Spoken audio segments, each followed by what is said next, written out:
You know what? I've been around for a while. I've traveled the world, met some interesting people, done some crazy things. So you might just think there's not much that could take me by surprise.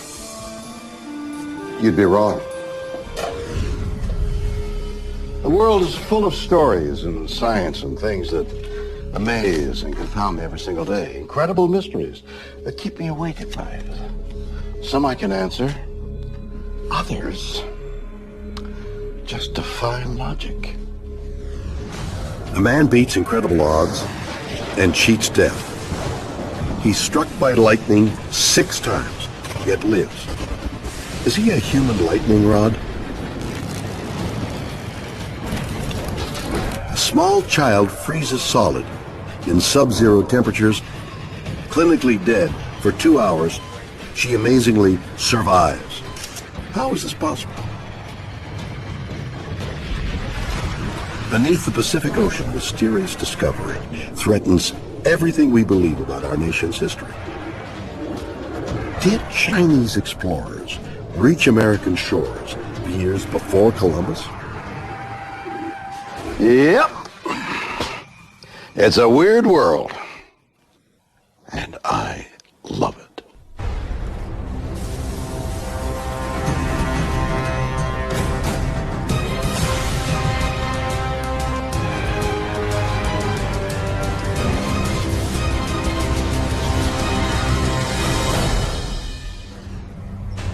For this next weird tale, I've been compelled to write a little poem. Here goes.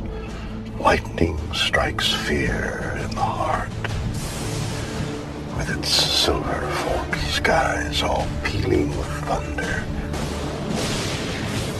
Well, actually, lightning doesn't strike fear into my heart. Given the fact that I live here in the United States, that my odds of being hit by lightning are about 1 in 750,000. So I'd have to be really unlucky to get beat by those odds, right?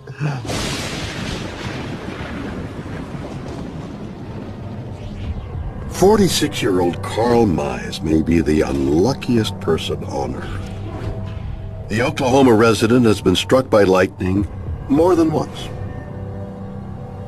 The first time in 1978. You know, a storm came up and it was lightning and thundering, and I'd run to the truck, and about the time that I grabbed the door handle, you know, lightning struck. Just a flash of light, and it knocked me back, you know, 4 or 5 feet, you know, on the backside, and it just made me sore. Then a few years later, lightning struck again. Lightning struck, hit the transformer on the pole above us. When it just knocked the way out of me, it felt like somebody had hit me with a club or a baseball bat. And I was laying on the ground, and whenever I got up, you know, this plumber came up and said, you know, "Are you all right?" And I said, "Man, somebody hit me." You know, he said, "No, you know, you got struck by lightning." In 1996, Carl is watching a tornado from what he thinks is a safe distance. And so I'm standing under a tree, and about that time lightning strikes a tree. It comes down that and knocks me over against the house. And I'm thinking, you know, this surely couldn't be happening again, you know, but it did. Carl was hit for a 4th time in 1999. Again in 2005. A year later, Carl entered the record books as the only living person struck by lightning 6 times. A little storm popped up, and I was sitting in the house, and I went out and put a tarp over the hay, and then about the time you put tires on top of the tarps to keep them down on something like that, and about the time I went to throw the tire up, all I remember is a bright light and noise, and I woke up on the ground. And so they took me over to a building, you know, and they called the ambulance, and all the people came, went on. They put me in the hospital for 3 days. And it burnt that time I was laying on my stomach on the ground working on this wire, and it burnt my chest, on the other side of my chest, on the left side of my chest. A man struck by lightning 6 times in 30 years, a series of events so bizarre and so improbable it defies logic. But what are the chances? Mathematician Jeffrey Rosenthal has calculated the extraordinary odds of Carl Mise's run of doomed luck. If we just kind of pretended that lightning was equal around the United States and everyone just had the same chance of being struck all the time, then the chance that somebody would be struck 6 different times over the course of 30 years is extremely unlikely. It's like 1 chance in a trillion, if you just consider everyone to be equal, that someone would be struck 6 times in a 30-year period. I have more of a sense of feeling if it happens again, it could kill me, and I don't know why I feel that way, and so that's where I'm pretty careful about going outside. So why does this keep happening to Carl? Rosenthal suspects the answer has something to do with where in America Carl lives. Well, there's actually more lightning strikes in Oklahoma than on average, so your chance of being struck or killed or injured by lightning are higher if you live in Oklahoma than they are just for an average person over the course of the whole United States. Oklahoma, the heart of America's Tornado Alley, and a state that gets hit with the 3rd highest numbers of lightning strikes in the U.S. every year. Around 1 million. If we compare that, for example, to California, then California, the same rate is about 0.02. So you're about 34 times more likely to be killed by lightning if you live in Oklahoma compared to if you live in California. Rosenthal theorizes that Carl's increased probability of being struck is due to another important factor. He lives on a farm, and his job as a maintenance worker at the University of Oklahoma keeps him frequently outdoors. So for an average person in Oklahoma, there's about 1 chance in 147,000 that they'd be struck by lightning in a given year.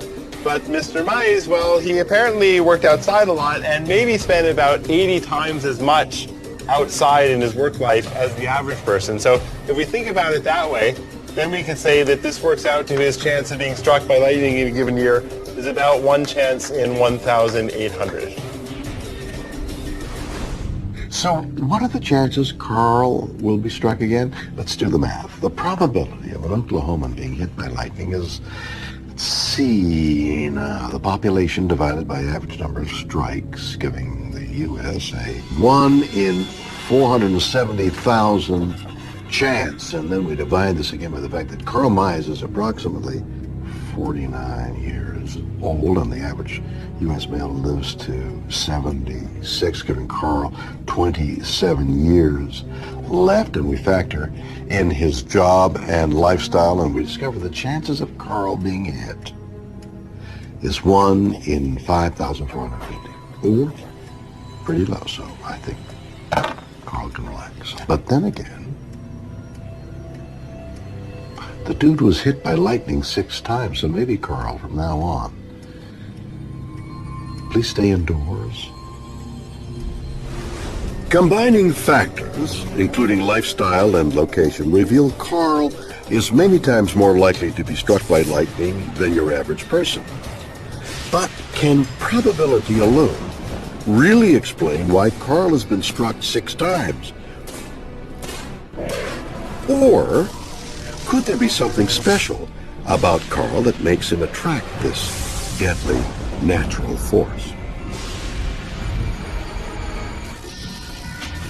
The huge electrical discharge between a thundercloud and the ground.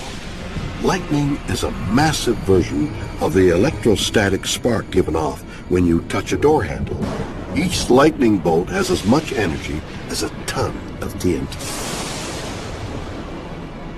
Even if you could avoid being struck directly by a bolt, lightning can radiate across the ground, and anyone, like Carl, can be affected indirectly through physical contact with a struck object,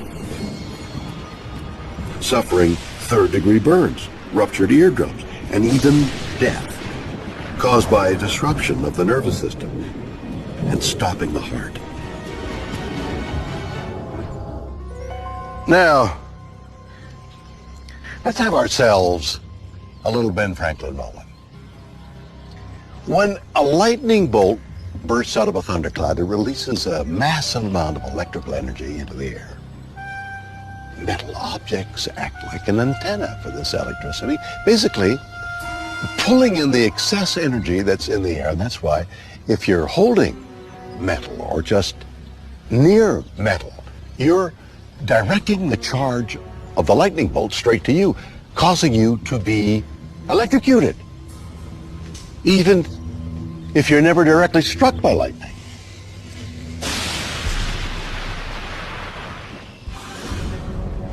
Lightning researcher Don McGorman thinks the indirect nature of the majority of Carl's lightning hits can explain his misfortune. Every time he was struck, Carl was touching something that conducts electricity. A lot of his injuries were caused by touching metal. He probably wasn't struck directly in a good many of those cases, but the fact that he was touching metal caused him to be injured in those situations. He was touching long pieces of metal, which is even worse, or large pieces of metal. So he was touching a wire. The lightning struck a nearby pole. The current surge came through the wire and hit him. He was touching a crowbar, and so even if the crowbar wasn't hit directly, it would still pick up the electrical energy from a lightning flash and really seriously injure him. Even exposing yourself to the hazard is by staying outside. Lots of people are outside, and it's just a statistical fluke, I think, in one way. Like I said before, though, being outside and touching metal are things that greatly increase your chances of being injured. And so if there's one thing I would urge Carl to do, it would be, if he's got to stay outside, go ahead and stay outside, but get away from metal. Don't be touching metal or standing in pools of water. Carl Mize puts himself in harm's way far more often than most people. But that alone cannot explain his 30 years of living in fear. Electrical expert David Stetzer wants to test a more bizarre theory. Is there something about Carl himself that makes him more susceptible to lightning strikes? Current will take the path of least resistance. Now that's Ohm's law. Electrical resistance is measured in ohms. If you knew where lightning was going to strike, and we went out on a golf course, and somebody was 200 ohms of resistance, and somebody was 500 ohms of resistance, and lightning hits, more current would flow through the person that has 200 ohms of resistance than the person that had 500 ohms of resistance. If the person has less resistance, they're a better conductor. Again, going back to what do you want to conduct electricity? Do you want to use a ceramic rod, or you want to use a copper wire, for example? So copper wire has one valence electron, or it's more conductive. People's resistance to electrical currents varies. Some scientists believe levels of body fat and sweat can be a factor. Stetzer's experiment will determine if Carl has less resistance that could explain why lightning is striking him more than other people. And so we're going to connect that to you, and we're going to measure the voltage drop between here and here. The more voltage that it drops, the more conductive you are. First, Stetzer is going to test Carl's friends, Joe and Steve. And he's reading 2.3 volts, 2.4.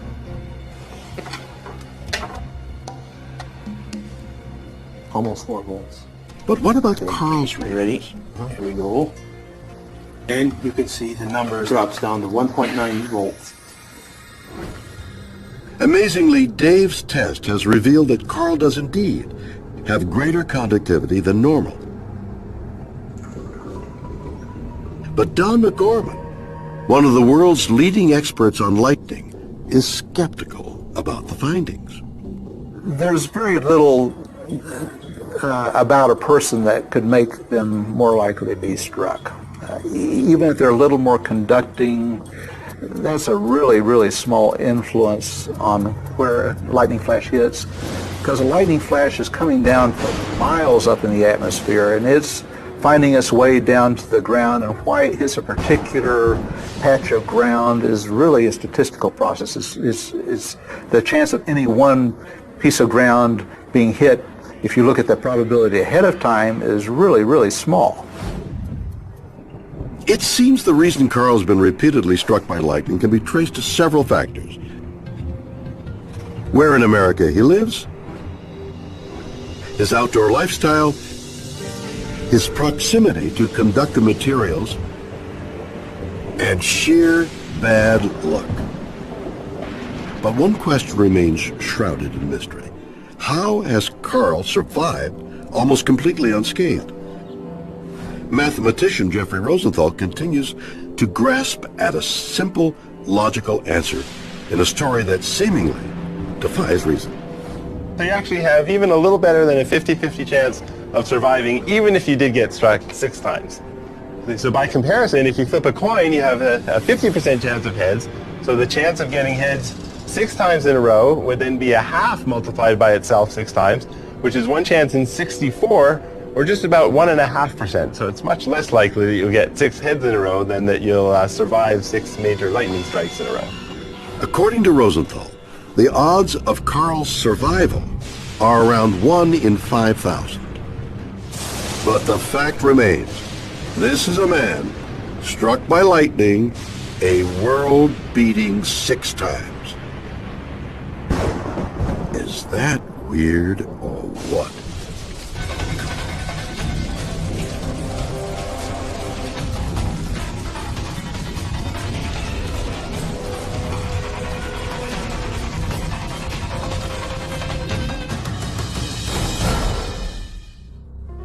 In the dead of night, a toddler wanders lost and alone in the eye of a winter storm. She quickly succumbs to the cold and is frozen, almost solid, like a block of ice. Within minutes, she is clinically dead. Until something happens that can only be described as weird or what? Edmonton, Alberta. Layla Nordby and her 2 daughters, Erica and Elise, were having a sleepover at a friend's house. But when the kids went to sleep, the fun night turned into a waking nightmare.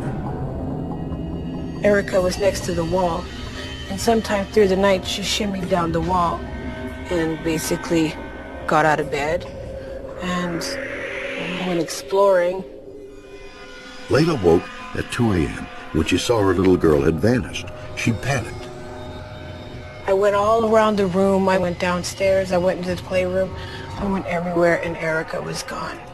Then I saw the back door flapping, and that's when I realized something's wrong.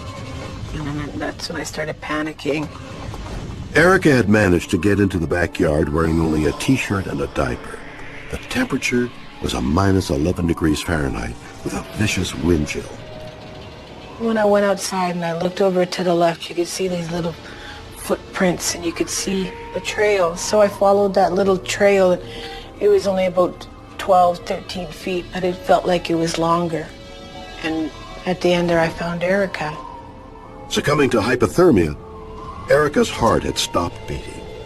She had been clinically dead for over 2 hours, with no visible signs of breathing or blood circulation. In this state, permanent brain damage can occur within a matter of minutes.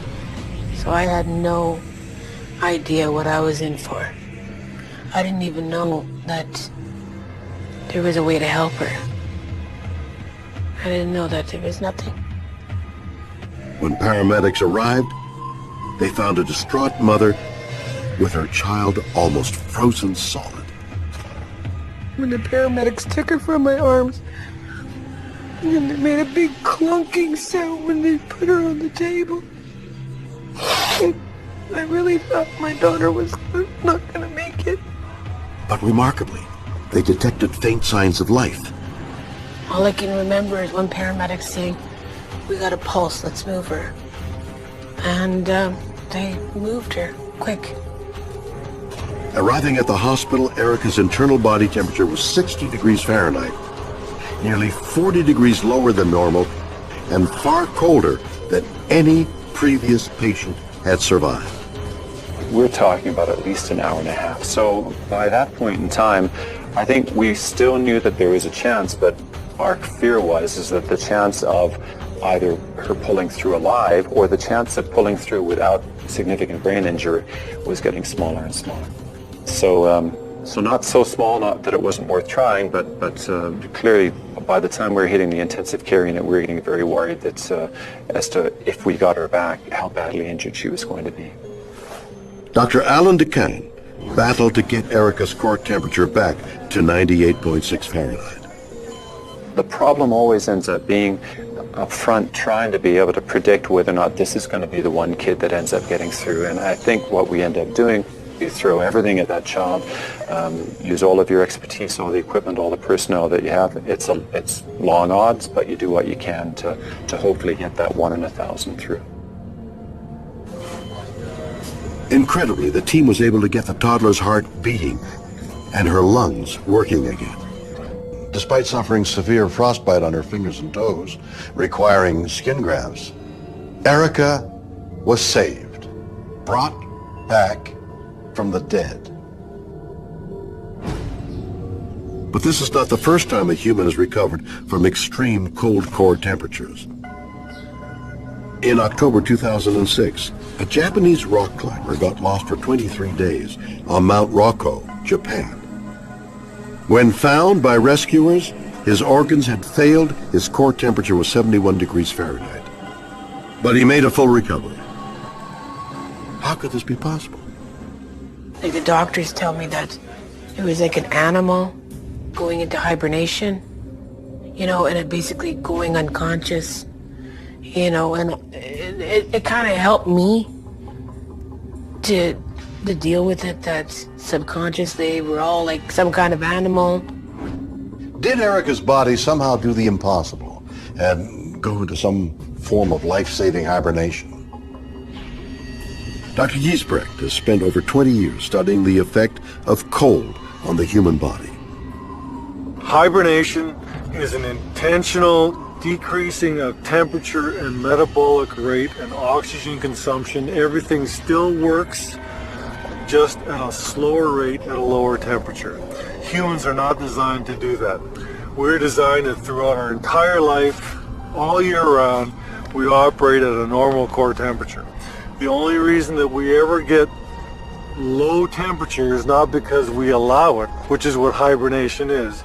We get to a low temperature only because we're accidentally cold stressed to the point that we can't defend against it, and we are in a clinically bad situation. Animals hibernate to survive the long, cold winter months when food is scarce. Can humans pull the same biological trick in extreme circumstances? Bears, for instance, are made to, in the winter, go to sleep, slow down their metabolism, and lower their core temperature to a very, very low degree. But their heart is still working and they're still breathing throughout the whole winter period.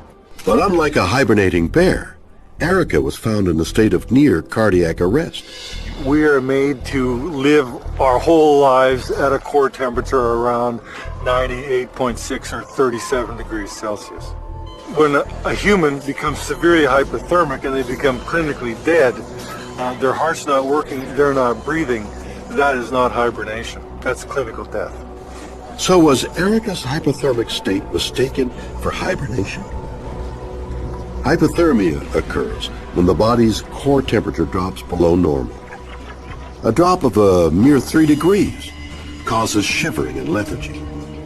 Blood flow becomes restricted to the hands and feet.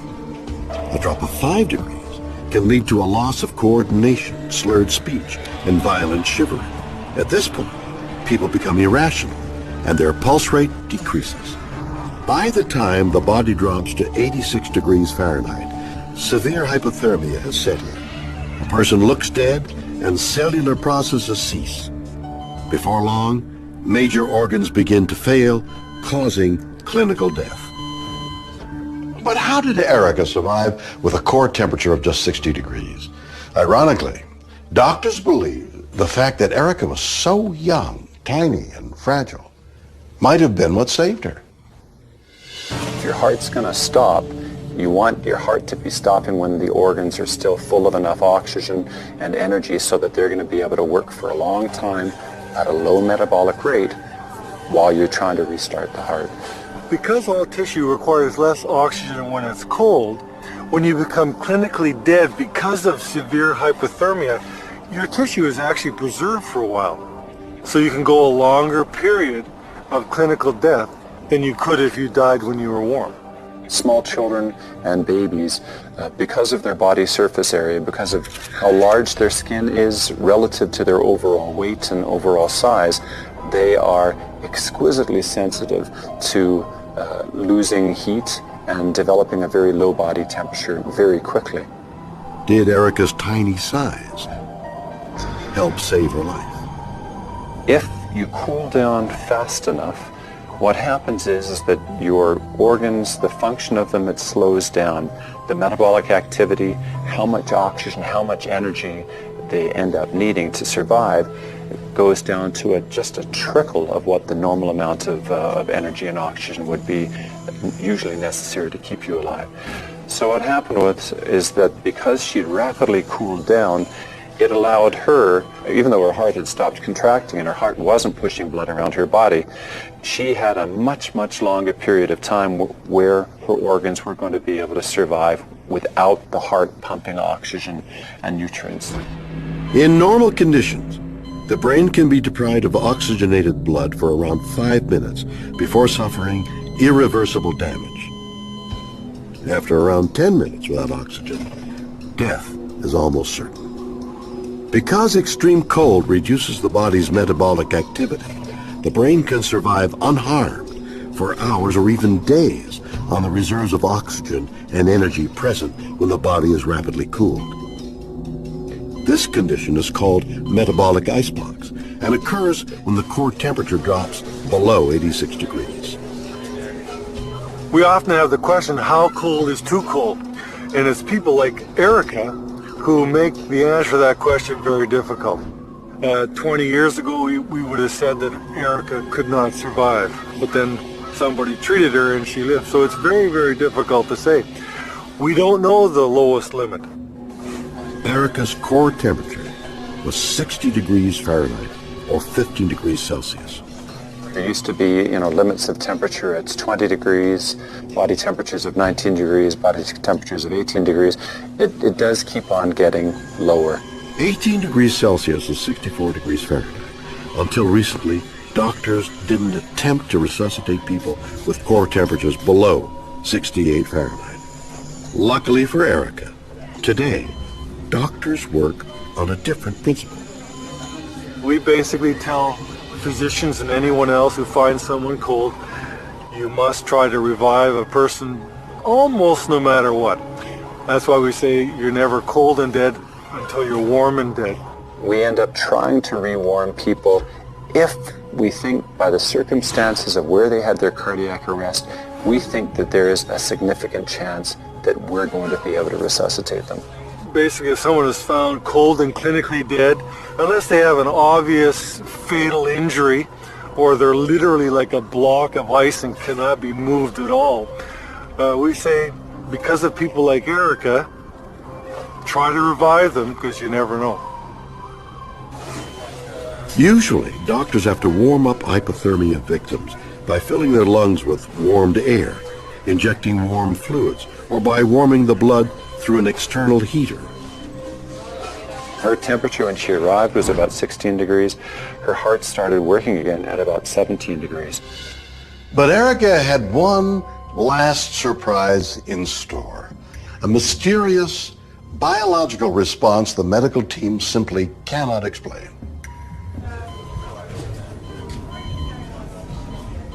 The wonderful thing about what happened with Erica is once her heart rhythm fixed itself and her heart started pumping, basically she regulated her rewarming by herself. Her heart pushing blood around her body and us just providing warm air blowing over her skin, she was able to regulate how quickly her body temperature needed to rise. For some reason, Erica, with that body temperature, odds were on her side. Erica survived her ordeal without suffering any form of brain damage. She spent 6 weeks in hospital, but made a full recovery. My health is pretty good. When I grow up, at night, I'm going to be a wrestler, and during the day, I'm going to be a teacher. Because sometimes teachers can be actually good role models. Well, I think I'm a lucky kid. For Erica's family and the doctors who brought her back to life, Erica's survival isn't just lucky, it's miraculous. This remarkable story raises as many questions as it answers. But whatever the truth, Erica now has a second chance to enjoy a long life. Weird or what?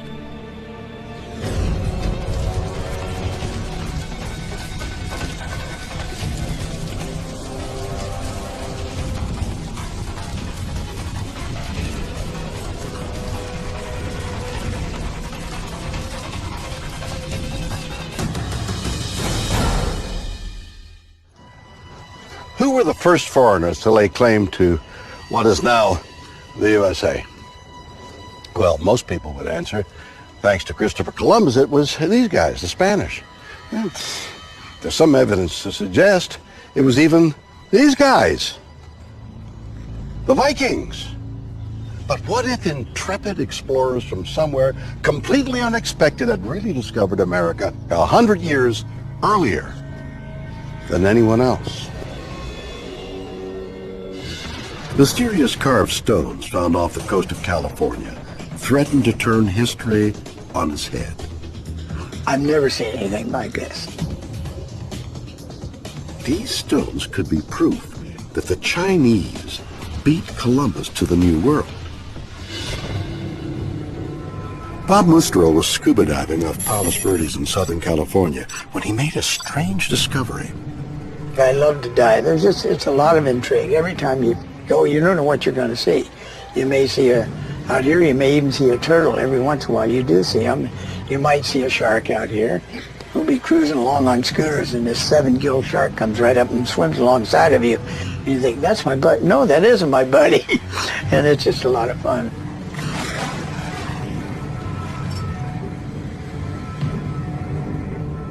I used to collect seashells for an old man that I knew. And as I did it, I found 2 round balls down there with a hole in them. Now, how did that hole get there? I've never seen anything like this. Had no idea what this thing is. Had no idea. Nobody else did. The stone is unlike any natural object Bob has ever seen. Suspecting it must be man-made, Bob took a picture of the stone and sent it to experts in underwater archaeology. They suggested it might be a boat anchor.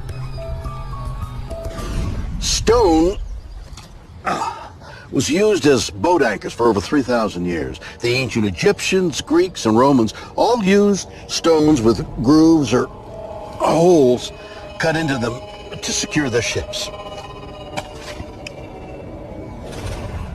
Stone anchors were only replaced when iron and steel became widely available, and Europeans who reached the coast of California in 1542 would have used metal. So, where could stone anchors have come from? Well, let's see. I've been studying those Palos Verdes stones off and on for, 35, 40 years. Larry J. Pearson is an expert in nautical archaeology.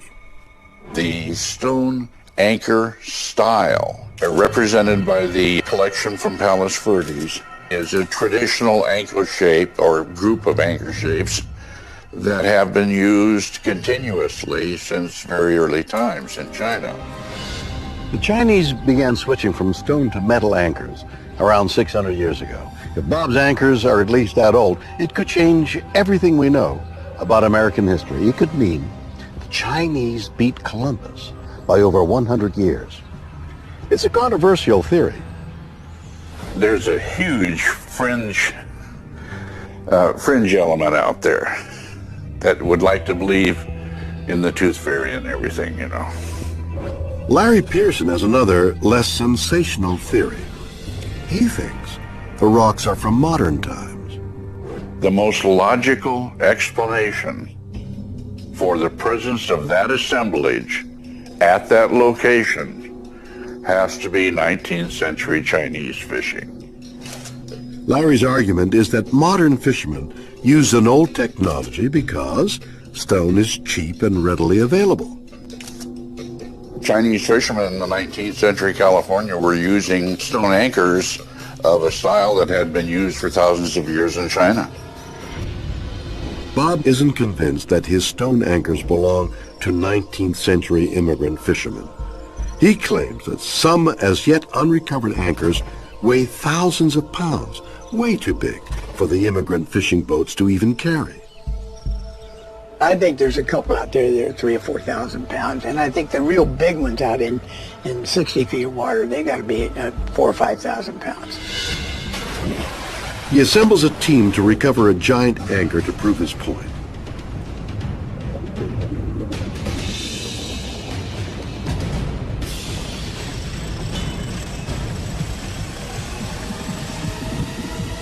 Bob and his team pull up a huge stone anchor. The original one weighs 280 pounds. The biggest one we brought out of the water weighed 1,031 pounds. Could a small 19th century fishing boat have really used an anchor weighing around 1,000 pounds?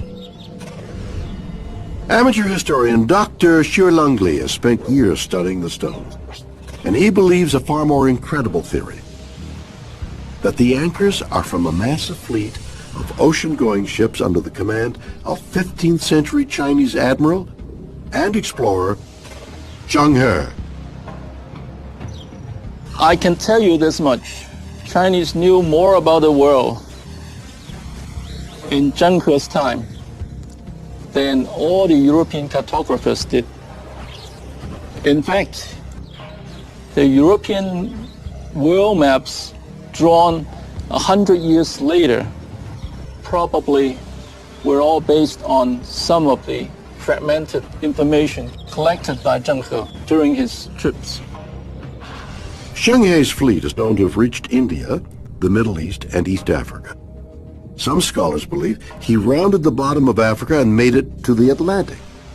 But Dr. Lee believes Zheng He got even further than that.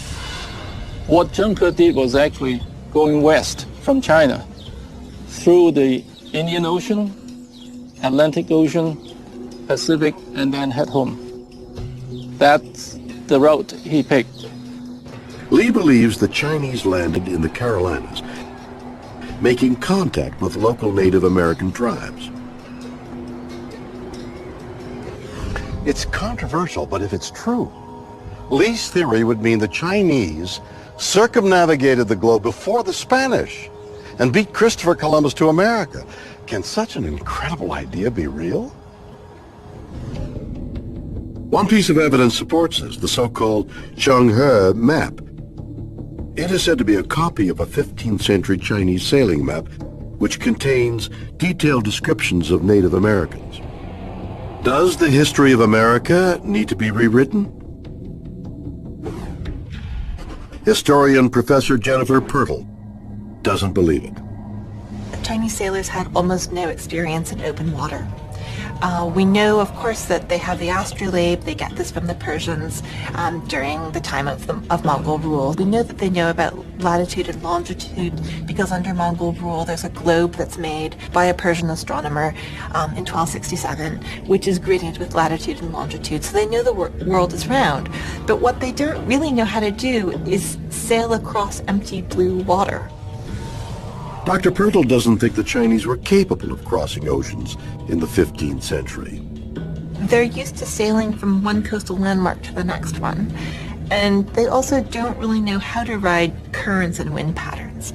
And I would say it's significant that the first crossing of the Pacific from Asia to California, or New Spain to Mexico actually, starts in Cebu City in the Philippines and ends up in Acapulco in 1565. And it's navigated by Spanish sailors who have experienced sailing in open water in the Atlantic. and they in fact apply their experience in the Atlantic to riding curved current and wind patterns to the Pacific. They guess, literally, that the conditions might be like those in the Atlantic, and they apply that to sailing across the Pacific, and that's what enables the voyage to be successful. So it's hard to imagine that the Chinese, without that experience of open water sailing, would actually be able to make that crossing easily. But Dr. Lee claims he has more evidence that Zheng He managed to cross the Atlantic. A mysterious brass medallion found buried in North Carolina. Along the route Lee believes the Chinese would have taken. I think one of the major pieces of evidence is my brass medallion. The main thing that caught my eye was the inscription. It says, Great Ming Xuande. Xuande is the emperor who sent out Zheng He, the Ming admiral, for the last time of his 7th trip to visit other foreign countries. And then the last two words means delegated to give. The word delegated is the key, because the emperor cannot or could not present a gift to the head of state. So he delegated an important person to present this gift, and this one must be a representative of the emperor, and he must be a very significant person. And this is only an ambassador.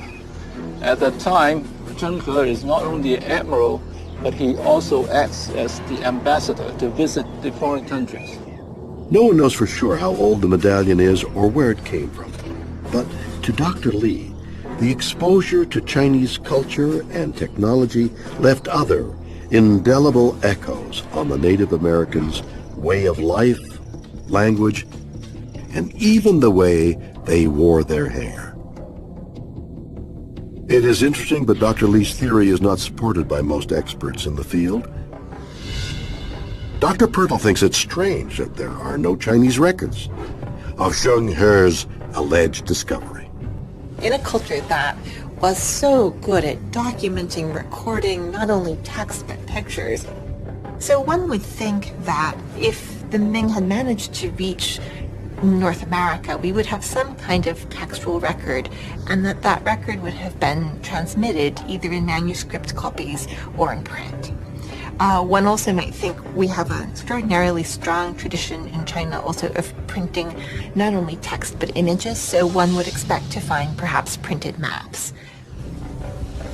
So perhaps it wasn't the medieval Chinese who came to our shores and left these great stone anchors, but new evidence from scientific dating done on a stone similar to that found by Bob Musterl suggests the answer to this mystery may be even more incredible than anyone could ever have imagined. Down in San Diego, they brought a stone anchor, a round stone with a hole in it, up from very deep depth. It had magnesium nodules growing on it, so they dated those magnesium nodules, and it was 4,000 years ago. Now, the Chinese had huge boats in those days.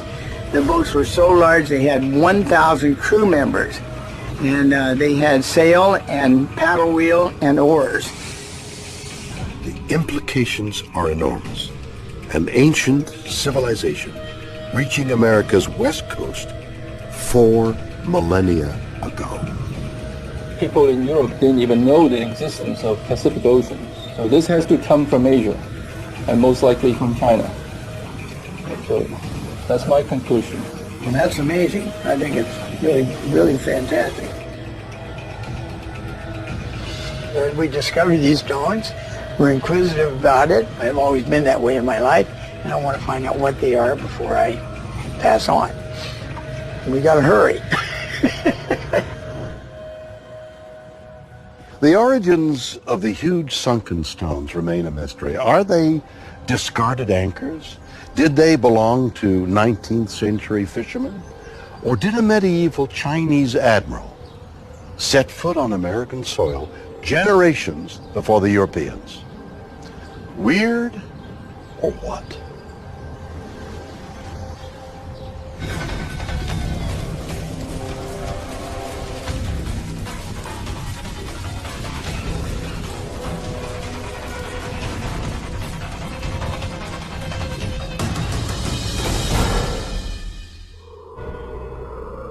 So 3 bizarre mysteries, each with several possible explanations. A man is struck by lightning, a world record 6 times. Is he just the world's unluckiest man?